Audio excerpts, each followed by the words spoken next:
Hi everyone. In today's video we are going to discuss very important part that is when.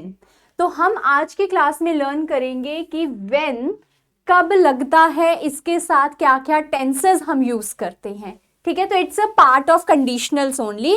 तो एक आपने video देखी होगी conditional if के साथ, आज की वीडियो है कंडीशनल when के साथ. चलिए, तो वो कहता है कि पहला रूल कहता है जीरो कंडीशन, व्हेन के साथ प्रेजेंट इंडेफिनिट और प्रेजेंट इंडेफिनिट लगाते हैं, और यही रूल हमने सेम टू सेम इफ के साथ भी पढ़ा था.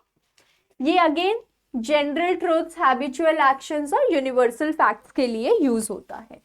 Okay, for example when babies are hungry they cry. तो यहां पर देखो बच्चों, यहां पर babies are hungry present indefinite है और यहां भी हमने प्रेजेंट इंडेफिनिट लिखा. दैट मीन्स ये एक हैबिचुअल एक्शन है बच्चों का, मतलब जनरल फैक्ट है एक तरीके से, नॉट हैबिचुअल, कि जब भी बच्चे भूखे होते हैं वो रोते हैं, राइट. तो दोनों तरफ प्रेजेंट इंडेफिनिट इसी व्हेन को इफ भी रिप्लेस कर सकता है.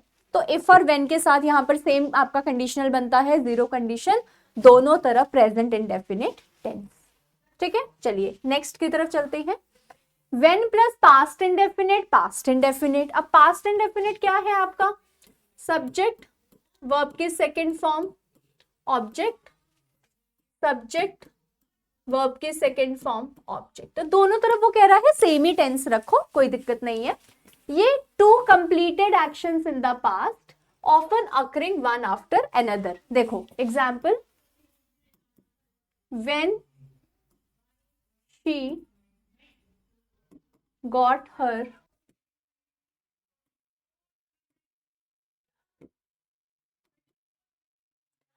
First salary she bought presents, या फिर गिफ्ट्स लिख देते हैं, फॉर हर पेरेंट्स.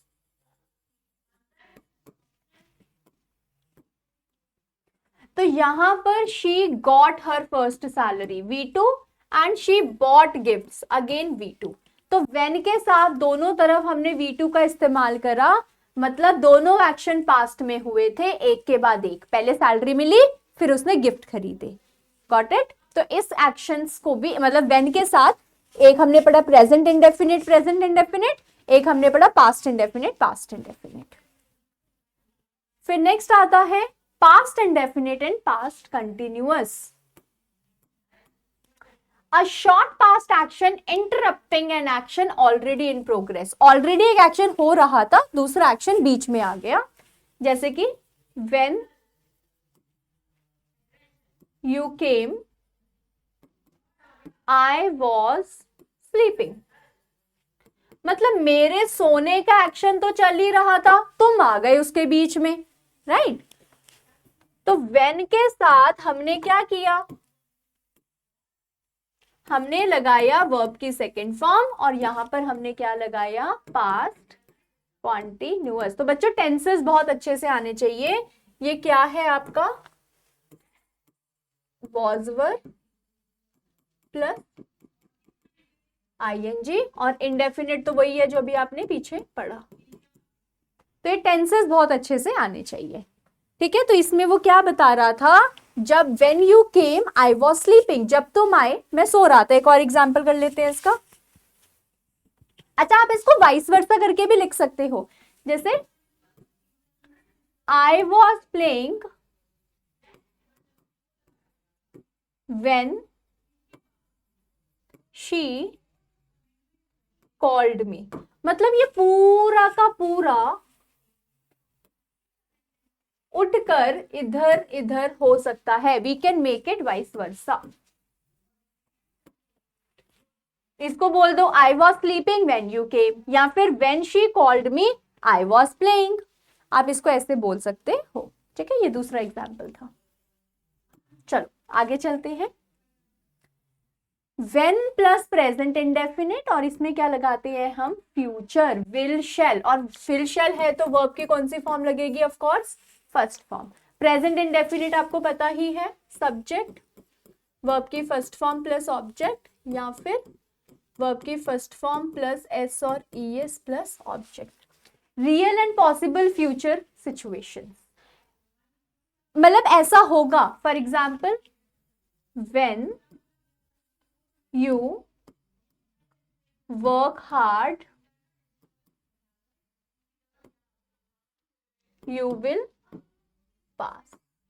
तो यहां पर वो क्या बोल रहा है कि जब तुम हार्ड वर्क करोगे, व्हेन के साथ लगाया हमने V1 प्रेजेंट इंडेफिनिट और विल प्लस V1, जब तुम हार्ड वर्क करोगे तुम पास हो जाओगे। तो ये एक पॉसिबल सिचुएशन की आप यहां पर बात कर रहे हो, जब ऐसा होगा तो वैसा होगा, ऐसा हो सकता है अगर तुम ये वाला एक्शन करोगे तो वो एक्शन हो सकता है, ठीक है। अच्छा, यहां पर एक चीज का बहुत विशेष रूप से ध्यान रखना है, व्हेन के साथ कभी भी विल नहीं लगता। अगर आप बोलोगे when you will work hard you will pass, right, तो ये वाला विल बिल्कुल गलत है। तो व्हेन के साथ विल नहीं लगता। और कौन कौन से वर्ड्स हैं जिसके साथ विल नहीं लगता, व्हेन हो गया, इफ हो गया, after, before, as soon as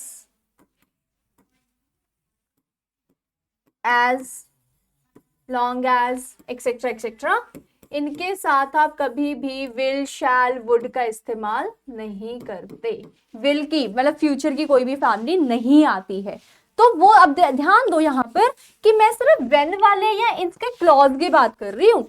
इतने से पार्ट में, जितने से पार्ट में आपने व्हेन लिखा है उतने से पार्ट में विल नहीं आएगा, उसके बाद आप विल लगा सकते हो। उसके बाद जो ये वाला सेंटेंस लिखा है इसमें जो विल है ये बिल्कुल सही है, बट जितने से पार्ट में व्हेन लिखा हुआ है सिर्फ उतने से पार्ट में विल नहीं आएगा। Is that clear all of you? तो ये एक बहुत ही इंपॉर्टेंट पार्ट है बच्चों। सेम इफ के साथ भी होता है, इफ के क्लॉज में भी विल नहीं आता है, आगे पीछे कहीं भी लिखो दैट इज एक्सेप्टेबल, लेकिन जहां पर इफ लिख रहे हो बस वहां पर विल का इस्तेमाल नहीं करना है आपको, ठीक है। चलिए, आई होप यहां तक आपको ये दोनों कॉन्सेप्ट्स बहुत अच्छे से समझ आए होंगे। जिसको इफ के बारे में नहीं पता है वो प्लीज पिछली वीडियो को जाके देखिएगा। और ये आज आपने व्हेन का कॉन्सेप्ट पढ़ा, इनमें से एरर स्पॉटिंग के बहुत सारे क्वेश्चंस एग्जाम में आते हैं, तो please learn this concept by heart. मिलते हैं नेक्स्ट वीडियो में, बाय बाय, टेक केयर।